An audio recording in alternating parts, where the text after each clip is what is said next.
airnya sudah mulai jalan itu gembul-gembul. Jadi dijaga selangnya jangan sampai ada yang terlipat. Iya, seperti ini saja. Nah, ini kita atur selangnya. Nah, ini kalau diembun-embun begini saja. Nah, gini kalau dibiarin. Tapi kalau begini akan merusak akarnya. Seandainya nih pohonnya ya siram begini akan merusak akarnya. Tapi kalau kita sedikit kita embunkan, dia akan menyebar tipis. Tapi jangan tahu deras juga. Kalau deras ya mungkin bisa ditekuk sedikit biar agak ringan tendangannya. Dari sini Pak Bro ya, kita praktekkan.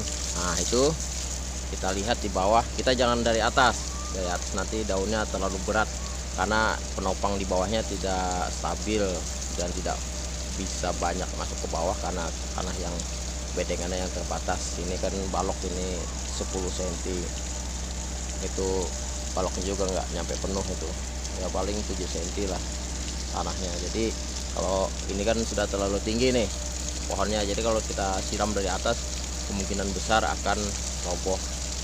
Jadi untuk ambil jalan tengahnya untuk supaya agak bagus kita ambil, nah kita semprot bagiannya gini aja. Nah, ini akarnya saja. Nah, semprot pelan saja begini sambil disesuaikan ritmenya. Basah, dia harus basah, cuma jangan sampai mengganggu atau merusak di postur tanah itu sendiri dan pohonnya. Jadi nah ini seperti ini, nah, sampai ujung sana.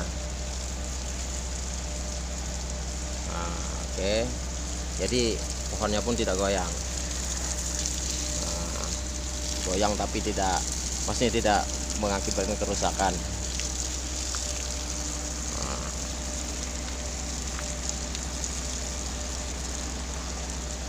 ini biasanya kebun begini orang biasanya lebih cenderung karena tanah yang lokasi tanah subur atau lokasi pekarangan terbatas.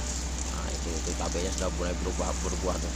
Jangan kita langsung dari atas gini. Nah, dia akan doyong. Nah, seperti ini ya, doyong dia.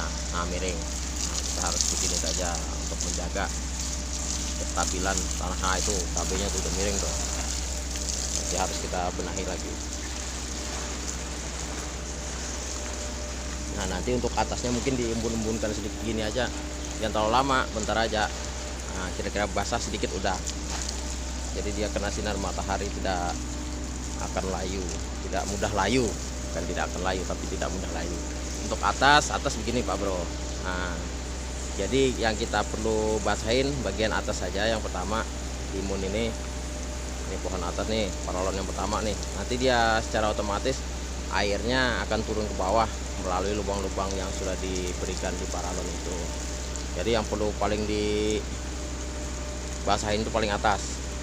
Untuk yang nomor 2 yang ini, nah nomor 2 nih, nah itu ada tanaman rawan, ibaratnya mudah rusak kalau air terlalu keras.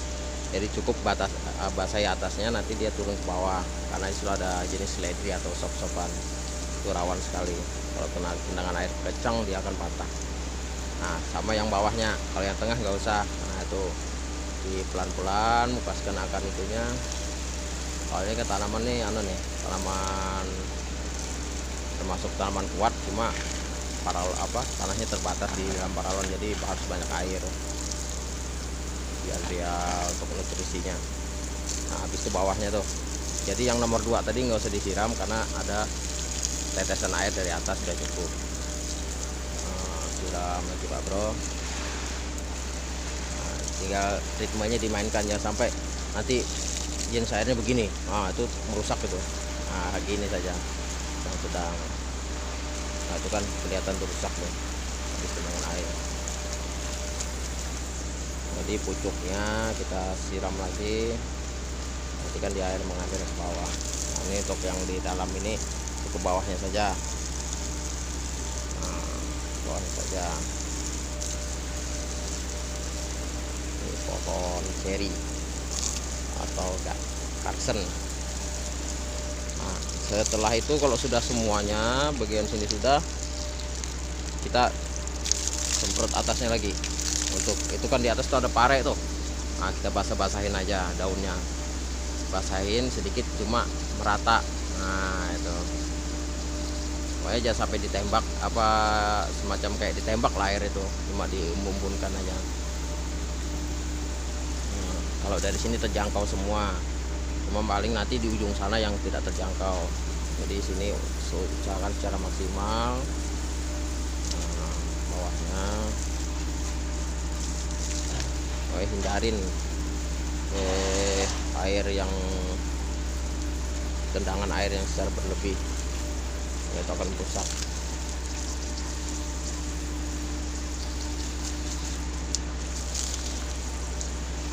Ya, mungkin jempolnya aja sudah dimainkan. Nah ini beda lagi. Nah, ini nozzle apa, nozzle manual otomatis, semi otomatis lah. Nah, oke, kita sudahi dulu yang ini, kita cek hasilnya. Nah ini kan tidak pucuknya tidak doyong. Nah, kan lumayan bagus walaupun tidak sempurna. Nah ini tendangan air yang berlebih tadi, dia akan mengakibatkan seperti ini, rusak daunnya, nanti akan mengganggu pertumbuhannya. Nah ini kan sah kembalinya dia. Kita lihat lagi.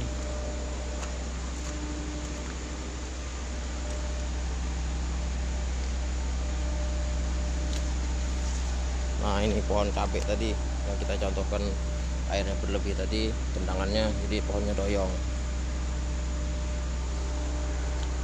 Jadi bagusnya karena pohonnya terlalu tinggi ya, sudah ada buahnya jadi berat dia. Kita kasih kayu tancap untuk menyangga supaya tidak roboh, nanti diikat sama kayu tali. Nah dia akan tegak lagi. Ini buahnya sudah banyak ini, lumayan lah, mungkin setahun 2 tahun cukup ini. Makannya separuh-separuh tapi. Nah ini misalkan daunnya.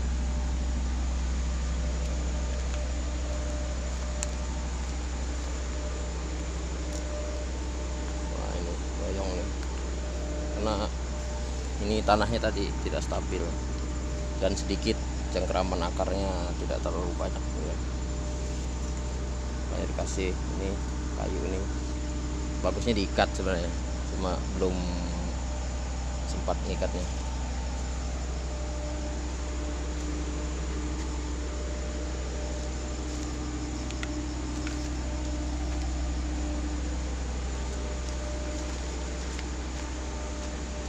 Nah untuk sebelah sini kemungkinan sudah semua ya merata, secara tersebar secara merata.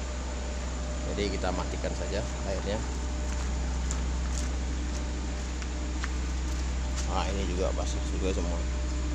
Ini yang paling tidak boleh terlalu keras nih, karena bibitnya masih kecil-kecil, masih tahap perkembangan. Ini untuk persemaian mini nursery. Nah ini kan basah semua nih, mewakili sudah. Ini barbel nih, kolam proyek mangkrak.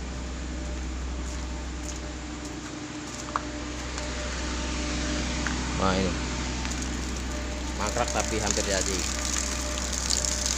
tendernya dialihkan. Nah ini kalau yang sebelah sini kan tidak tersiram secara merata dari sebelah sana tadi karena tidak sampai ya. Nah kita pelan-pelan dari sini kita mainkan ritme airnya sampai basah merata, karena dia pohon utamanya di sana tuh, batangnya dia menyebar sampai sini mungkin sekitar 5 meteran sampai 6 meter, dia muter-muter aja di atas. Jadi kalau hanya batang pokoknya saja yang disiram, itu nanti akan memperlambat nutrisinya sampai ke pucuk. Jadi dibasahin begini biar dia agak dingin, jadi tidak terlalu keras sih pohon untuk menyerap ini dari akar sampai ke pucuk, karena jauh tadi ya, panjang sekitar 5-6 meter. Jadi ini dia harus disiram ujungnya biar dia ke bagian sejuk, niup jare ngadem. Nah, oke, sudah selesai.